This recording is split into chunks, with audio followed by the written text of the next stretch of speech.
Hi friends, it's Miss Jen. I'm going to read you another story. This story is Bunny's Book Club by Annie Silvestro, and the pictures are by Tatiana Maya Weiss.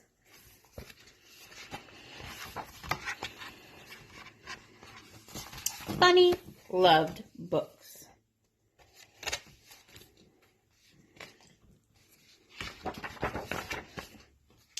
He loved books ever since he first heard a lady with the red glasses reading out loud in the library. As he listened, Bunny imagined himself climbing mountains, capturing a ship, ruling the kingdom.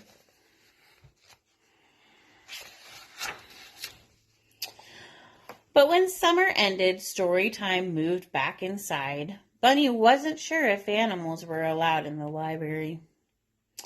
But Bunny was sure he couldn't live without books. Night after night, he could hardly sleep for wishing he had to do something. So, with a flashlight in his paws and a hope in his heart, Bunny jumped out of bed and tiptoed through the dark. But when he reached the library door, it was locked. So were the windows.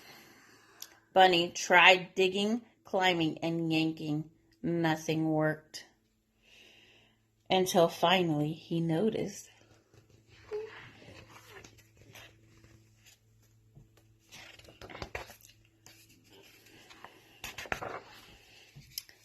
The shiny handle was far above his head, but it was no match for a high-hopping bunny, hungry for books.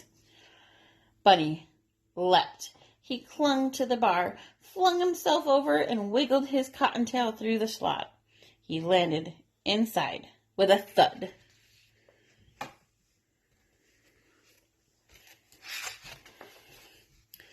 Bunny's eyes sparkled at the sight of the shelves bursting with books. It was better than a field full of fresh country carrots.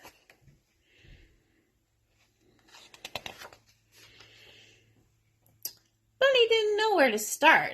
He took a deep breath, smelled as if he were wrapped inside of the pages of his favorite book. He followed his nose to the adventure section. There he found stories about swashbucklers, sharks, and superheroes. Bunny greedily grabbed them all.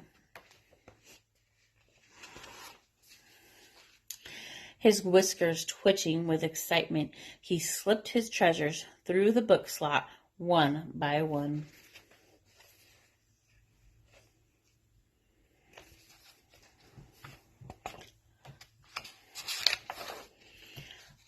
And so Bunny returned to the library each night.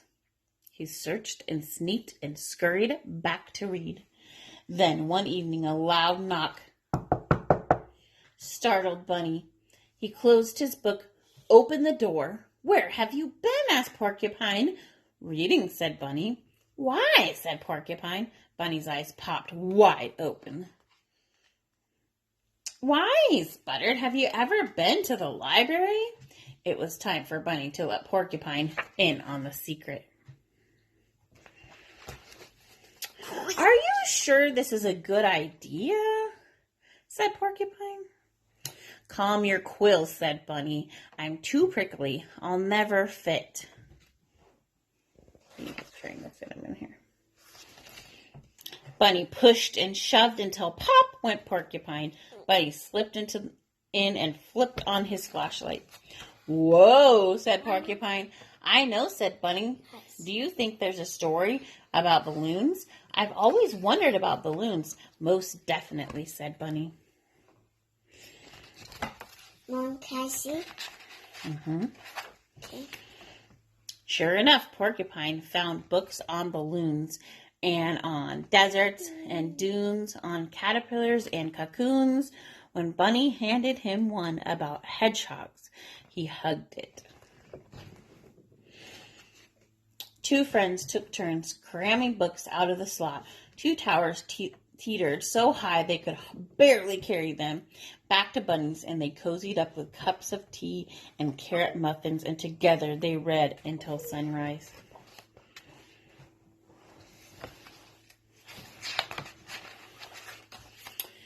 One night, Bear noticed the light on at Bunny's. He opened the door and tipped over a stack of books. "What's going on?" said Bear. "Here," said Bunny, handing him a book. Bear made room and settled in to read. Soon, more curious animals began visiting. "Do you have any books about outer space?" said Bird. Yeah. "Or about volcanoes?" asked Mole. "I'd like a ghost story," said Mouse. "I think it's time for a field trip," said Bunny.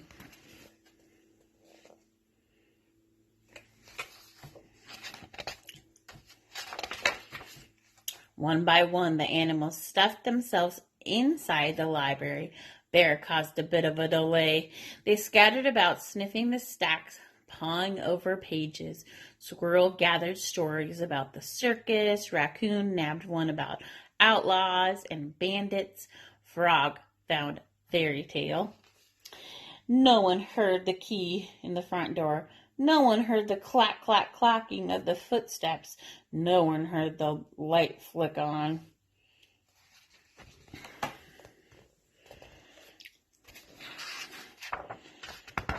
"What do we have here?" said the librarian. The animals looked up in shock. Bunny gasped. Porcupine gaped. Bear groaned. "Follow me," she said. The animals marched slowly behind her. "We're done for," whispered Porcupine. "All librarians have rules," said the librarian sternly. Bunny's whiskers trembled. Porcupine's back bristled. Bear eyed the door. Bunny stepped forward to take the blame. The librarian leaned down.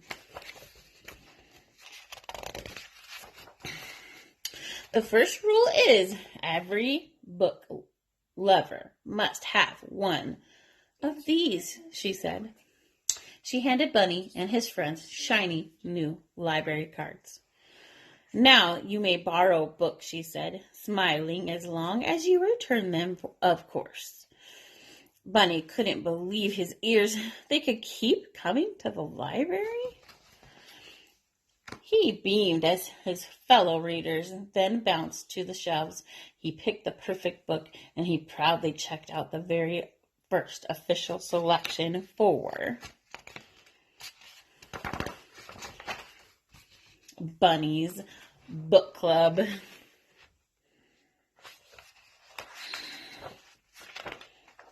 That was a good book. I wanted you to meet my friend. Come here, Braden. Come here.